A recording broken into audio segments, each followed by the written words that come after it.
오늘의 제목이 당신의 예배는 성경적입니까? 라는 조금은 도전적인 그런 제목입니다. 이런 큰 주제를 가지고 예배 우선순위에 대해서 먼저 말씀을 드리려고 합니다. 대부분의 사람들은 무언가 얻으려고 교회에 옵니다. 그렇죠. 찬양에서 얻을 수 있는 것 기대하고, 또 설교 가운데서 얻을 수 있는 것을 위해서 또 광범위하게 축복을 얻기 위해서 교회에 갑니다. 그러나 엄밀히 보면 이 찬양이나 설교는 그 자체가 목적이 아닙니다. 교인들로 하여금 하나님을 경배하도록 하기 위한 하나의 도구에 불과합니다.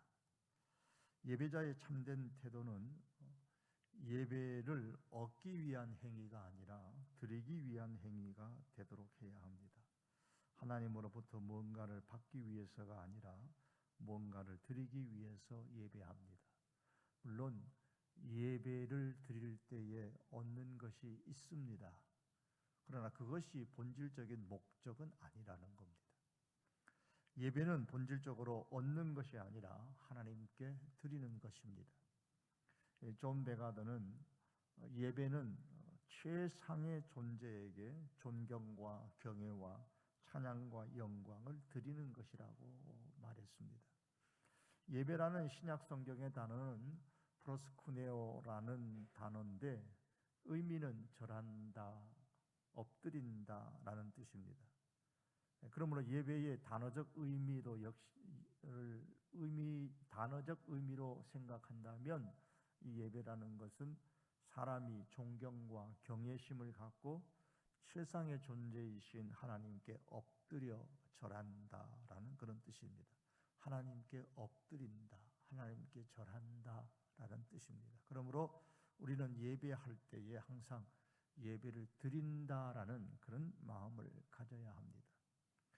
그런데 현실 교회로 와보면 사람들이 드리는 예배 방식이 참 다양하죠. 제각기 자기들의 예배 방식에 우리들은 익숙해져 있습니다. 그래서 자신의 예배 방식과 다른 교회에 가서 예배를 드리면 그날은 어쩐지 예배 드린 것 같지 않다라는 생각을 합니다. 심지어 자신의 예배 방식과 극적으로 다른 예배를 경험했을 때는 혹시 내가 지금 이단에 잘못 와서 예배 드리는 것이 아닌가 오해하기도 합니다.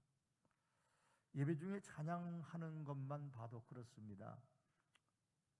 제각기 자기 나름대로 특정 타입의 찬양을 우리들은 좋아합니다. 자기가 좋아하는 찬양 타입이 아닌 다른 스타일의 찬양에 대해서는 때때로 좀 극한 표현을 하면 혐오감을 나타내기도 합니다. 어떤 스타일의 찬양을 부를 것인가로 인해서 같은 교회 내에서도 갈등하기도 하고 때로는 분쟁하기도 합니다. 연세가 많으신 성도들은 젊은들이 부르는 찬양을 별로 그렇게 좋아하지 않습니다. 내 찬양의 스타일에 맞지 않다는 것이죠. 반대로 젊은 우리 교인들은 연세가 많이 드신 분들이 좋아하는 그런 찬양을 그렇게 좋아하지 않죠. 좀 거부하는 경향이 있습니다. 이렇게 우리들은 제각기 자신들의 방법으로 하나님을 예배하기를 원합니다. 자신의 예배 전통과 예배 습관과 맞지 않으면 다른 사람의 예배 방식에 대해서 받아들이려고 하지를 않습니다. 만약 성도 교회에서 예배 시간에 우리 교회에서 예배 시간에 큰 소리에 어떤 록밴드의 연주에 맞춰서 찬양을 하거나 손을 들고 몸을 흔들고 발을 치고 큰 소리로 종종 중간중간마다 방언으로 기도하고 그렇게 예배를 드린다면 어떨까요? 아마 몇 개월 그렇게 예배를 드린다면 아마 성도교회 기존의 교인들은 좀 좋은 분들은 조용히 교회를 떠날 것이고, 아니면 저를 찾아와서 목사님 이제 좀 다른 목회지를 찾아보는 게 어떨런지요 하고 말씀하고 싶은 분들도 계시지 않을까 싶습니다. 예배를 드리는 방식은 교회마다 다른데 그럼 어떤 예배 방식이 옳은 것일까요? 아마도 제각기 자기가 내가 드리는 예배 방식이 옳다고 생각할 겁니다. 그런데 왜 자신만의 예배 방식을 고집을 할까요? 왜 자신만의 예배 방식을 고집을 할까를 한번 생각해 보면 그렇게 고집하는 마음에 과연 예배를 받으시는 하나님은 염두에 두고 있는 것일까? 한번 생각해 볼 필요가 있지 않나요? 제각기 자신만의 예배 방식을 고집하는 이유를 들여다보면 예배를 드린다라는 마음보다는 예배를 통해서 얻는다라는 마음이 더 강하기 때문에 나타나는 현상은 아닐까요? 그래서 내게 익숙하지 않는 방식으로 예배를 드리면 뭔가 즉 소위 말하는 은혜를 받지 못한다고, 하나님께로부터 내가 은혜를 받지 못한다고, 예배를 통하여 내가 은혜를 받지 못한다고 생각하기 때문에 자기만의 예배 방식을 고집하는 것은 아닐까 싶습니다. 예배는 얻는 것이 아니라 하나님께 드리는 것이라고 할 때에 그럼 예배의 우선순위가 무엇일까요? 당연히 예배는 하나님께 드리는 것이니까 예배를 받으시는 하나님께 초점을 맞추어야 합니다. 내가 초점이 아니고, 예배를 드리는 내가 초점이 아니고 예배를 받으시는 하나님이 초점이 되어져야 됩니다. 받으시는 분이 하나님이시니까요. 가장 큰 계명이 뭡니까? 라는 질문에 예수님은 이렇게 말씀하셨습니다. 내 마음을 다하고 목숨을 다하고 뜻을 다하여 주 너의 하나님을 사랑하라 하셨으니 이것이 크고 첫째 되는 계명이요. 하나님을 사랑하는 것이 사람이 지켜야 할 첫 번째 계명이라고 말씀하셨습니다. 사람이 행해야 하는 가장 최우선의 순위는 하나님을 사랑하는 것이다 라는 뜻입니다. 여기에는 아마 이론의 여지가 없을 겁니다. 어거스틴은 그의 책 신의 도성에서 성도들에게 이렇게 촉구를 했습니다. 우리 모두 맡은 바대로 주님을 사랑하십시다. 이것은 정말 큰 상급이며 특권이자 기쁨입니다. 또한 주님을 사랑하는 것은 영광과 명예와 빛과 위대한 행복으로서 언어나 이성 그리고 우리의 생각으로는 도저히 형용할 수 없는 축복입니다 라고 했습니다. 어거스틴은 이렇게 하나님을 사랑하는 것이 우리 사람이 할 수 있는 가장 큰 기쁨이요 축복이요 사람이 받을 수 있는 가장 큰 상급이라고 했습니다. 그렇다면 우리는 이렇게 축복이요 기쁨이요 상급인 하나님에 대한 나의 사랑을 어떤 방식으로든 표현해야 됩니다. 사랑이 뭘까요? 어떤 방식으로 이 사랑을 표현해야 되는데 그러면 사랑이 뭘까요? 시간입니다. 사랑은 시간입니다. 연애를 해보신 분들은 충분히 이해하실 겁니다. 사랑은 함께 시간을 갖는 겁니다. 어린아이들이 그 부모에게 가장 원하는 것이 뭘까요? 혹 장성한 자녀들 중에는 나는 돈을 원하지, 나는 집을 원하지 라는 분들도 계시겠지만 아이들이 부모로부터 원하는 것은 물질이나 돈이나 어떤 훈계가 아니고 시간입니다. 아이들은 부모와 함께 하는 시간을 원합니다. 하지만 그것이 안 되니까 부모님들은 자꾸 장난감이나 돈이나 아니면 다른 대체물로 아이들에 대한 사랑을 표현하려고 합니다. 물론 아이들은 그 대체물들도 좋아할 것입니다. 하지만 정말 아이들이 원하는 것은 자신의 부모님과 함께 하는 시간입니다. 사랑하니까요. 그리고 그게 부모님으로부터 최고의 사랑을 받는 것이라고 생각하니까요. 어떤 장난감을 갖는 것보다도 나와 함께 시간을 보내주는 것을 최고의 사랑을 받는 것이라고 생각하니까 함께하는 시간을 원합니다. 자녀에게 사랑을 확인시켜주는 최고의 방법은 그들과 함께 시간을 보내는 겁니다. 연애하는 것도 그렇잖아요. 서로 사랑해서 결혼을 했는데 왜 서로 갈등하고 싸웁니까? 그 원인을 따져보면 결국은 함께 보내는 시간이 부족하기 때문입니다. 함께 하고 싶은데 왜 나하고 함께 안 하느냐는 겁니다. 함께 하고 싶어서 결혼을 했는데, 한 집에 살았는데 왜 함께하는 시간이 부족하냐는 겁니다. 친구의 우정은 어떻습니까? 시간을 갖고 서로를 알아가면서 서로의 관계를 돈독하게 하려고 노력할 때에 그 우정이 깊어집니다. 사람 사는 세상이 다 그렇습니다.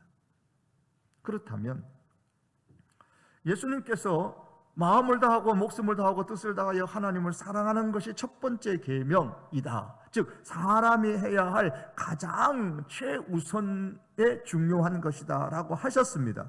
그럼 이렇게 중요한 하나님에 대한 나의 사랑을 어떻게 표현할 수 있을까요? 뭘로 표현하시겠습니까? 대답은 같습니다. 역시 시간입니다. 사랑하니까요. 하나님에 대한 우리의 사랑을 표현하기 위해서는 함께하는 시간이 필요합니다. 하나님께 뭘 드려가지고 하나님에 대한 나의 사랑을 표현하시겠습니까? 하나님에 대한 우리의 사랑을 표현하기 위해서는 함께하는 시간이 중요합니다. 정말 내가 하나님을 사랑한다면 하나님과 함께 보내는 시간을 가져야 됩니다. 그 하나님과 함께 시간을 갖는 것을 기뻐하고 즐거워하는 것이죠. 왜 하나님과 시간을 함께 보내는 것이 중요할까요? 그것이 사랑을 확인하는 방법이고 또 하나 그로 통해서 좋은 관계를 맺을 수 있기 때문입니다. 똑같은 시간의 질이라면 하루를 함께한 사람보다는 1년을 함께한 사람의 관계가 더 깊고 좋을 것이고 10년을 함께한 사람, 시간을 함께한 사람과의 관계는 굉장히 친밀할 겁니다. 똑같은 시간의 질이라고 가정했을 때 말입니다. 패트릭 카바로우라는 사람은 하나님과 시간을 함께 보내는 일의 중요성에 대해서 이런 예를 들어 설명을 했습니다. 잔잔한 연못에 돌을 이렇게 던지면 그 돌이 떨어진 지점에서부터 동심원 구조를 이루면서 물결이 이렇게 번져가는 것을 볼 수가 있을 겁니다. 하지만 세밀한 관찰자라면은 그 물결이 큰 원을 그리면서 번져 나갈 때에 그 물결의 높이, 그 물결의 그 파고는 상대적으로 점점 그 돌이 떨어진 그 중심에서부터 멀어지면서 점점 물결의 높이, 그 파고는 낮아진다라는 사실을 알 수 있을 겁니다. 이 물결의 파고는 중심에 가까울수록 높지만 바깥으로 퍼져나갈수록 점차적으로 낮아집니다. 자, 이 물결을 사람과의 관계라고 한번 생각을 해보십시오. 나와 가장 가까운 관계에 있는 사람으로부터 점점 조금씩 덜 가까운 관계로 동심원이 이렇게 퍼져갑니다. 이럴 경우에 나와 가장 가까운 관계에 있는 사람이 누굴까요? 자녀, 부모님, 혹은 배우자? 설마 담임 목사인 사람은 없겠죠. 가장 가까운 사람. 예수님께서 내 마음을 다하고 목숨을 다하고 뜻을 다하여 주 너의 하나님을 사랑하라 하셨으니 이것이 크고 첫째 되는 계명이라고 하신 이 말씀의 의미는 나와 가장 가까운 관계라고 생각하는 그 사람보다 더 가까운 사람이 하나님이어야 한다라는 말이에요. 나하고 가장 가까워. 그런데 가장 가깝다고 생각하는 그 사람보다 하나님이 더 가까워야 되는 거예요. 동심원 구조에서 보면, 관계 동심원 구조에서 보면 가장 가까이 있는 것이 하나님이어야 한다는 거예요. 그 다음에 어떤 사람은 부모님이고 어떤 사람은 자녀고 어떤 사람은 남편이고 어떤 사람은 아내고 어떤 사람은 친구고 이렇게 되어야 합니다. 이것이 예수님께서 말씀하신 것처럼 무릇 내게 오는 자가 자기 부모와 처자와 형제와 자매와 또 자기 목숨까지 미워하지 아니하면 능히 네 제자가 되지 못하고 라고 말씀하신 이 말씀의 의미이기도 합니다. 부모보다도 처자보다도 형제보다도 자매보다도 가장 가까운 존재가 주님이어야 한다는 거예요. 참으로 나의 관계 동심원 구조의 중심은 하나님이시다라고 말할 수 있으려면 하나님과 시간을 함께 보내는 일을 중요하게 여기지 않을 수 없습니다. 왜냐하면 사랑은 곧 시간이요, 시간은 곧 관계이기 때문입니다. 하나님과 관계를 가장 중요하게 여기는 사람이 하나님과 함께하는 시간, 이것이 예배입니다. 하나님과의 관계를 가장 중요하게 여기는 사람이 하나님과 함께하는 시간, 이게 예배예요. 그러므로 예배는 사랑의 표현입니다. 하나님에 대한 나의 사랑의 표현이에요. 주일마다 함께하는 예배뿐만 아니라 주중에 개인적으로 드리는 예배까지 포함해서 모두가 그러합니다. 그렇다면 다시 본래의 질문으로 돌아갑니다. 예배의 우선순위는 무엇일까요? 교인마다 선호하는 예배 방식, 우리가 선호하는 예배 방식이 다를 수는 있고 찬양의 방식은 다를 수 있지만 결코 다르지 말아야 할 예배의 우선순위는 하나님에 대한 사랑입니다. 그리고 그 사랑을 통한 친밀한 관계입니다. 하나님을 마음을 다하고 목숨을 다하고 뜻을 다하여 사랑한다면 하나님과 좋은 관계를 갖기 위한 시간을 갖는 것, 즉 예배를 위한 시간을 우리는 결코 아까워하지 말아야 합니다. 나는 정말 하나님을 사랑하고 그렇기 때문에 하나님과 함께하는 시간, 예배를 위한 시간을 정말 갖고 싶습니다. 그런데 아시다시피 저는 삶이 너무 바빠요.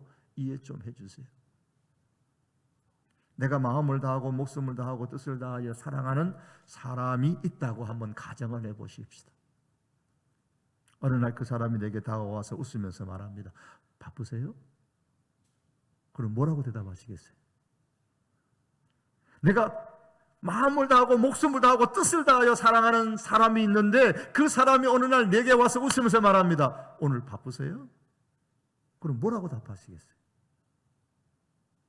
아니요, 나 시간 많아요. 그렇게 말하지 않을까요? 설사 바쁜 일이 오늘 일정이 있더라도 그래 그건 좀 뒤로 하고 그 말은 안 하겠지만 나 오늘 시간 많아요. 그래. 사랑은요 정말 바쁘지 않습니다. 마음을 다하고 목숨을 다하고 뜻을 다하여 하나님을 사랑하십니까? 그렇다면 바빠서 예배드리지 못하는 경우는 없어야 합니다. 사랑하니까요. 그것도 보통 사랑이 아니고 마음 다하고 뜻 다하고 힘 다하여서 사랑하는데, 또한 내가 마음을 다하고 목숨을 다하고 뜻을 다하여 사랑하는 사람이 있다고 또 가정을 하십시다. 어느 날 자신이 그렇게 사랑하는 사람의 부탁을 받고 그 사람을 위해 하루 종일 바쁘게 쫓아다니면서 일을 도와줬습니다. 그날 저녁에 그 사람이 내게 말합니다. 오늘 나를 위해 이렇게까지 희생해 주시니까 정말 고마워요. 그러면 여러분 뭐라고 대답하시겠습니까? 아니요, 희생이라뇨? 이런 걸 희생이라고 하다니요. 절대 제가 오늘 희생한 거 아닙니다. 그리고 떠나기 전에 한마디 더 붙입니다. 다음에 또 부탁할 일 있으면 언제든지 서슴지 마시고 제게 말씀해 주세요. 당신을 위해 일하는 것은 희생이 아니고 나의 기쁨이요, 나의 축복입니다. 그렇게 대답하지 않겠나요? 진실로 사랑한다면 어떤 것도 희생이라고 말하지 않습니다. 그를 위해서 일하는 것을요, 그를 위하여 시간을 보내는 것을 결코 희생이라고 말하지 않습니다. 정말 마음 다하고 목숨 다하고 뜻 다하고 그래서 사랑하는 사람과 하루 종일 보내놓고 저녁에 떠나면서 내가 오늘 너를 위해서 희생 많이 했다? 그러나요? 아니죠. 결코 그건 희생이 아닙니다.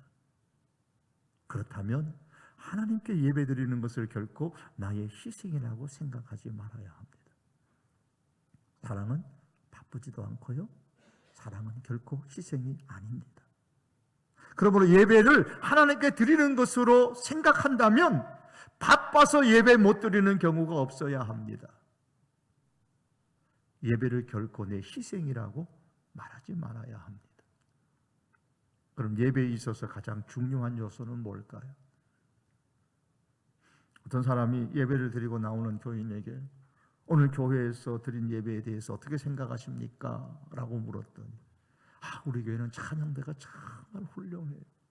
항상 좋은 찬양을 부릅니다 라고 대답을 했습니다. 찬양대가 훌륭하면 좋죠. 은혜를 받습니다. 또 다른 사람에게 물었습니다. 이건 예배는 죽여줘요. 정말 하나님께로 가까이 간 기분이에요. 또 다른 젊은이는 말합니다. 예배 시간에 눈을 다 감고 있으면 예수님께서 나를 팔을 다 안고 있는 것 같습니다. 내가 그렇게 찬양의 시간에 묵상하며 찬양하면 주님이 나를 다 감싸는 그런 기분이에요 라고 대답합니다.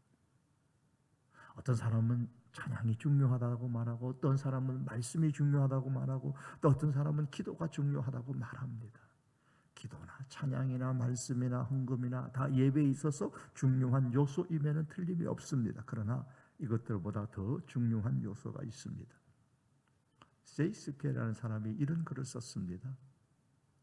나의 말은 하늘로 올라가지만 나의 생각은 여전히 밑에 남아있네.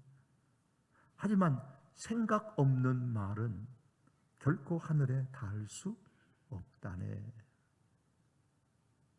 예배 자리에 앉아 있으면서도 그날에 있을 손흥민이 출전하는 축구 경기나 유현진이 출전하는 야구 경기가 그냥 눈에 아른거린다면, 혹은 오늘 예배 후에 있을 어떤 미팅을 생각한다면, 이것은 셰익스피어의 말처럼 말은 하늘로 올라가지만 생각은 여전히 밑에 남아있는 모습입니다.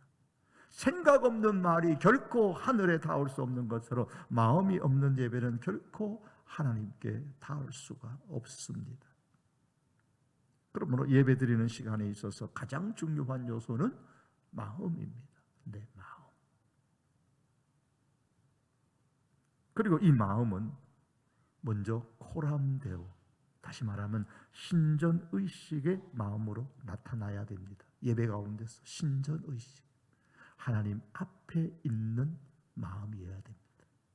내가 지금 하나님 앞에 있다라는 마음으로 하나님 앞에 예배드리는 것이 가장 중요한 예배의 요소, 마음입니다.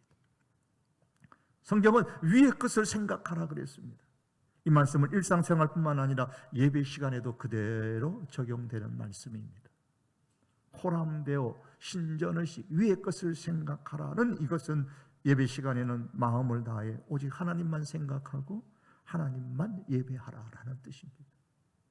오늘 본문 말씀의 열왕기하 17장은 북이스라엘의 마지막 왕인 호세아 때에 북이스라엘이 북쪽의 아수르에서 멸망당한 내용입니다.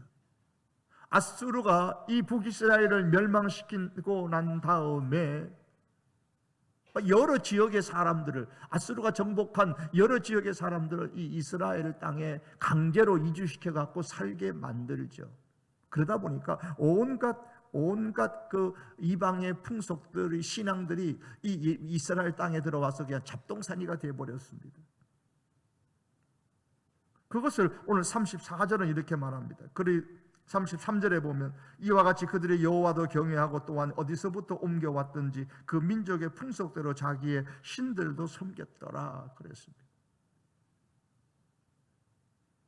이런 상황에서 하나님께서는 과거에 하나님께서 말씀하셨던 그 약속의 말씀을 이스라엘 사람들에게 지금 상기시켜주고 있습니다.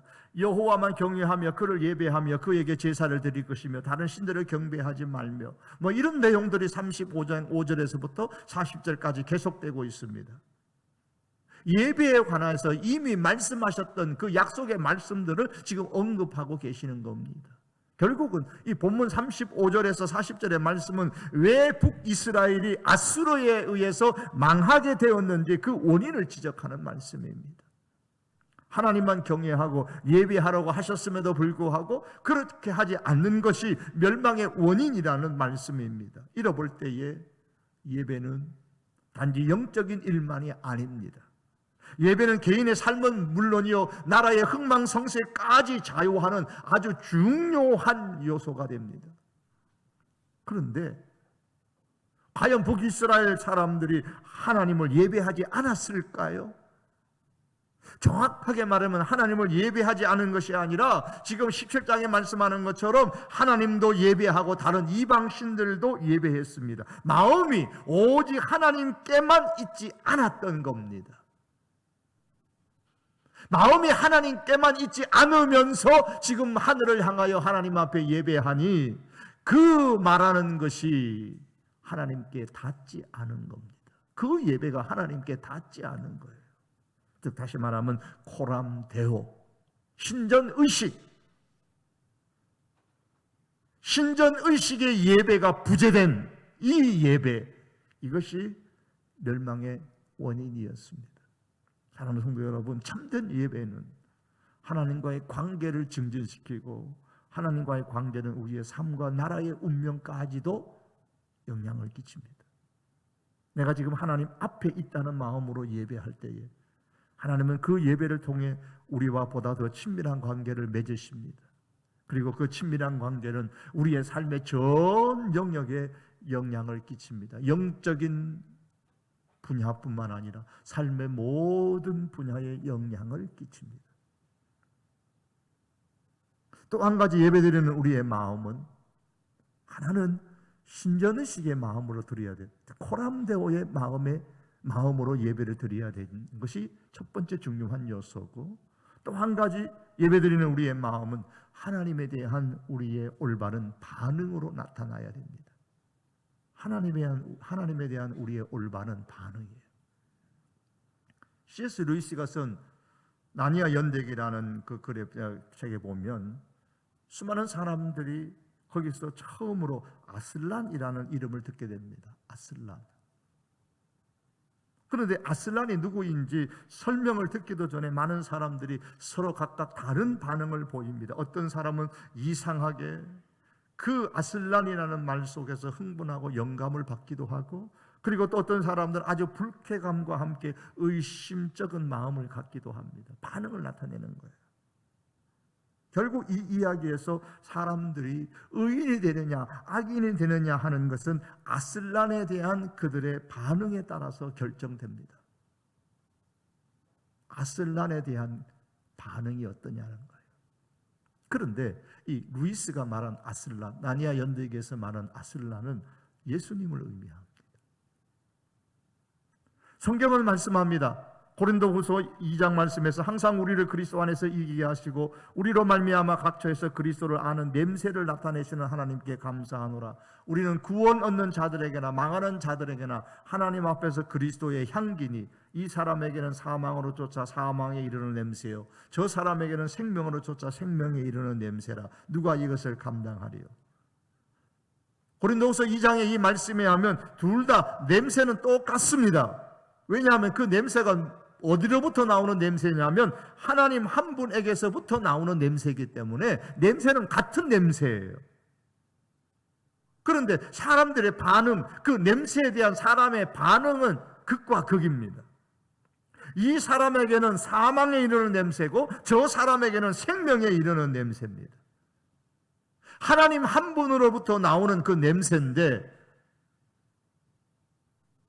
누구에게는 사망에 이르는 냄새로 코를 찌르고 또 누구에게는 생명에 이르는 냄새로 향기로 그에게 다가옵니다. 반응이 다릅니다. 우리가 예배 가운데 마음을 다해 뜻을 다해 하나님을 의식하고 예배의 시간을 보내는 것이 중요합니다. 그러나 여기에 한 걸음 더 나아가서 우리가 예배하는 하나님께 올바로 내가 반응하는 것이 중요합니다. 하나님께 내가 어떤 반응을 나타내느냐라는 거예요. 이럴 때 우리는 점점 더 하나님과 친밀한 관계가 성장하는 것이죠. 예배를 인도하는 목사로서 고민할 때가 많습니다. 오래전의 일입니다만 기도원에 갔을 때 한 친구 목사를 만났습니다.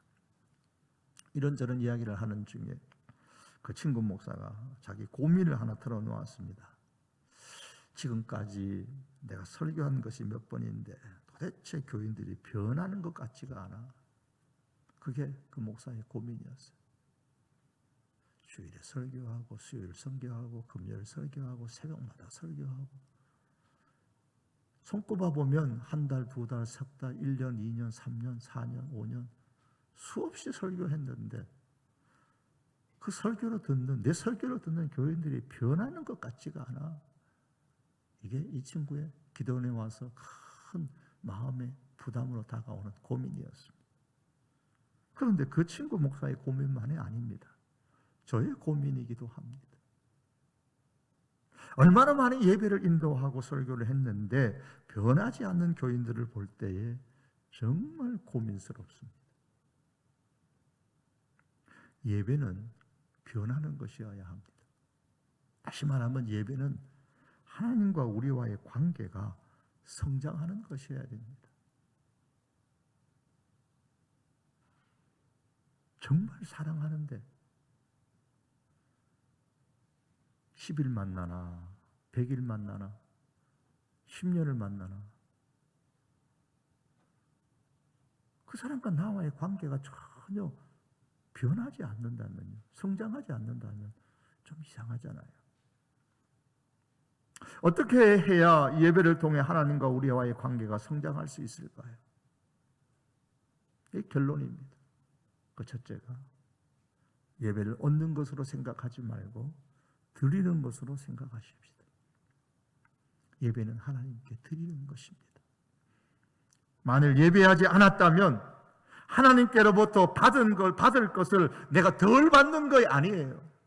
내가 오늘 예배하지 않아서 내가 하나님께 받을 게 있는데 오늘 예배하지 않아서 내가 오늘 덜 받았네, 그렇게 생각하지 마십시오.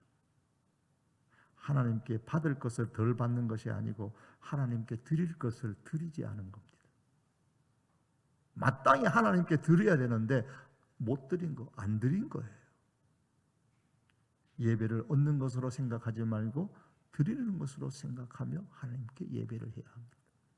두 번째는 마음을 다해 힘을 다해 뜻을 다해 하나님을 사랑하는 마음으로 예배를 드리십시다. 정말 내 마음 다해서 하나님 사랑하는 마음으로 하나님을 예배 드리십시다.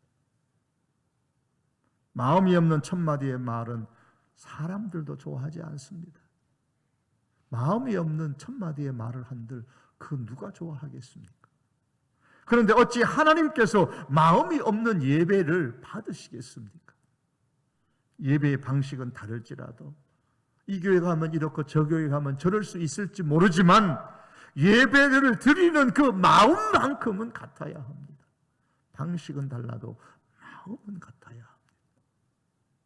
세 번째는 예배를 드리는 그 마음은 코람되어 신전의식으로 나타내십시오. 신전의식의 부재는 내가 하나님 앞에 있다라는 이런 의식, 이런 생각의 부재는 아무리 예배를 드려도 하나님께서 받지 아니하십니다. 그리고 그 신전의식의 부재가 지속되면 내가 하나님 앞에서 지금 예배 드린다라는 이러한 의식이 없이 지속적으로 예배를 드린다면 결국은 본문에 나오는 이스라엘 백성들처럼 멸망의 지름길로 가는 겁니다. 마지막 네 번째로 예배를 드린다면 반드시 하나님께 올바로 반응을 하십시다. 회개해야 할 것이 있다면 그날에 회개하고 믿음의 결단이 필요하다면 결단하고 그리고 헌신이 요구된다면 헌신을 결단하는 이런 반응이 있기를 바랍니다. 이럴 때에 우리는 점점 더 하나님과 친밀한 관계로 성장하게 되는 것입니다. 사랑하는 성도 여러분, 예배를 지속적으로 드림에도 불구하고 하나님과 우리와의 관계가 성장하지 않는다면 다시 한번 나의 예배의 모습을 돌아보고 예배의 우선순위를 우리가 바로 함으로 예배를 통하여서 하나님과 더 친밀한 관계로 나아갈 수 있는 우리들이 될 수 있기를 바랍니다. 기도하시겠습니다.